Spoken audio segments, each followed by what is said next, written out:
Hello les amis, bienvenue, leçon du lundi de cette 10e semaine de ce deuxième trimestre. Nous sommes en train de parler sur la mort. Aujourd'hui nous allons voir la mort dans l'Ancien Testament, demain la mort dans le Nouveau Testament. Avant d'attaquer donc la leçon d'aujourd'hui, et je vais aussi parler d'une petite expérience personnelle que j'ai eue par rapport à ce sujet. Je voudrais aussi te remercier parce que vous êtes de plus en plus nombreux à laisser des commentaires, à nous dire d'où vous nous regardez. Donc ça fait plaisir. N'oublie pas non plus de partager la vidéo avec d'autres personnes dans les groupes de famille, de l'église, des connaissances qui pourraient être sensibles à l'étude de la Bible, de la parole de Dieu, et que ça puisse aussi les aider à connaître le plan merveilleux de Jésus pour leur vie à travers des contenus chrétiens que nous trouvons ici sur YouTube.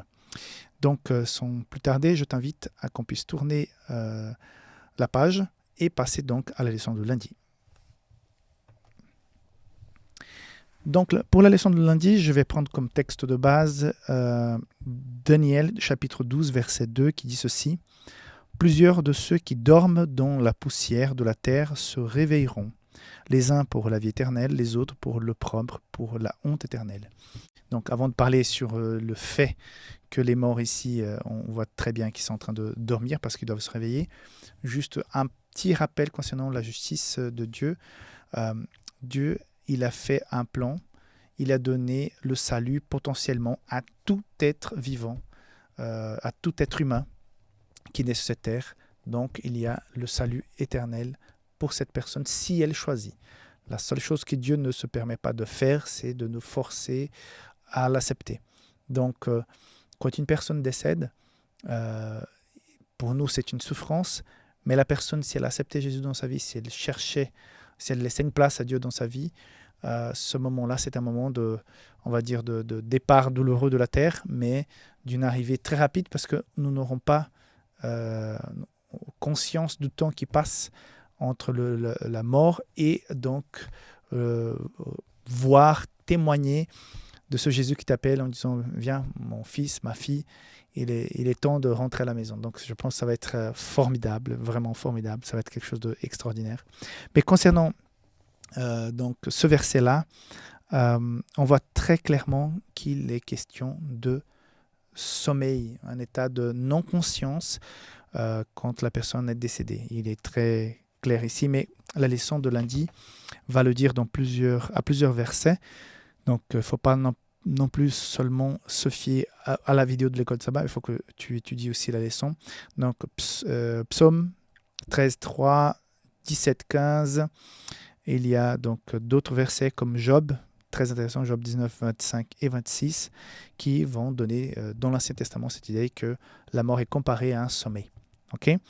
Alors, comme je vous ai mentionné, j'aime bien le deuxième paragraphe, qui est le dernier aussi de la page de la leçon 10, du lundi. Donc, peu importe le temps qui tardera pour que Jésus revienne, la personne qui décède, c'est l'idée centrale de ce paragraphe. La première chose qu'ils verront après cette expérience, c'est la résurrection, le retour de Jésus, si la personne ressuscite pour le salut éternel. Moi, quand je vais juste amener la poubelle dans les conteneurs qui ne sont pas très loin de chez moi, en Espagne, la poubelle, on ne la laisse pas devant la maison, on doit se déplacer et amener souvent très proche dans des conteneurs. Et il suffit de partir 3 minutes. Quand je reviens, mon chien, il me reçoit comme si j'avais passé un mois loin. Donc, à chaque fois que je m'absente, même pour une petite chose, pendant quelques minutes, il me reçoit comme si j'avais parti pendant une semaine. Donc, c'est très intéressant. Il n'a pas cette notion du temps. Donc, la personne qui se repose, non seulement elle ne souffre plus, elle n'est plus dans ses combats ici-bas, ce combat spirituel, mais surtout, à quelque part, pour elle, et ça me réconforte à certains moments, ça me réconforte d'imaginer que la personne elle est déjà en train de voir Jésus, elle est déjà en présence de Jésus, parce que comme le temps pour elle ne compte pas de la même manière que pour nous qui sommes vivants, c'est comme si cette personne était déjà là. Non, ce n'est pas le cas parce qu'on est ici encore vivant, on peut encore compter le temps, et on sait que la personne elle se repose, attendant le retour de Jésus. Même pas pour la personne qui est décédée, le temps passe comme ça. Donc, assez intéressant. Concernant cette histoire de consulter les médiums et les gens qui qui parle avec les morts, comme j'ai mentionné hier, que Mark Finlay n'est pas allé par quatre chemins. À un certain moment dans ma famille, certains se sont approchés des médiums pour pouvoir avoir des conseils, avoir de succès dans un business. Et pour d'autres raisons aussi que j'ignore, mais c'était surtout pour ça. Donc, on a vécu un moment où c'était assez étrange parce que il y a eu à la maison, par exemple, un jour, je me souviens, il y avait des cousins à la maison.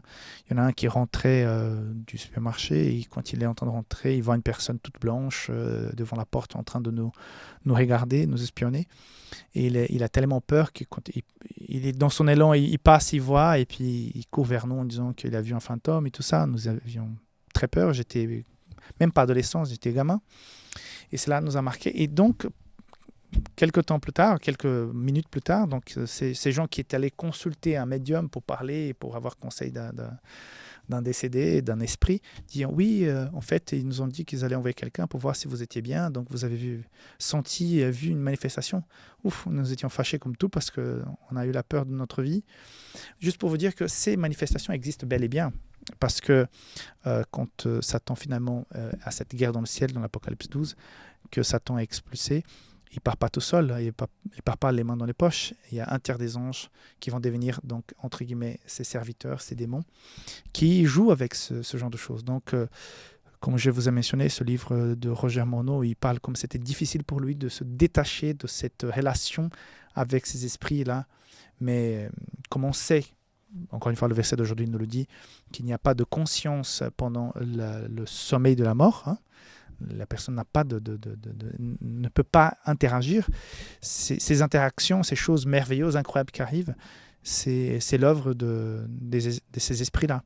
Donc, mais est-ce que je dois m'inquiéter? Je dois toujours avoir peur des esprits?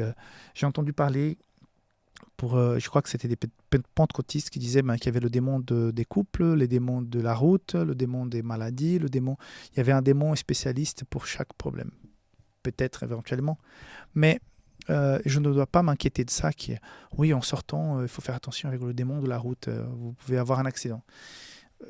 Je dois mettre ma vie entre les mains de Dieu. Si il y a lumière, là j'ai plusieurs lumières sur moi, donc dès qu'il y a la lumière, l'obscurité disparaît. Donc si je suis avec le Christ, ces choses-là vont disparaître petit à petit. Mais si on laisse la place à ce genre de choses, comme j'ai mentionné à mes amis haïtiens, vous êtes vraiment très axé par rapport à ce genre de choses. Le pays, la culture, quelque part, est imbibé dans ces croyances des esprits mondains et tout ça.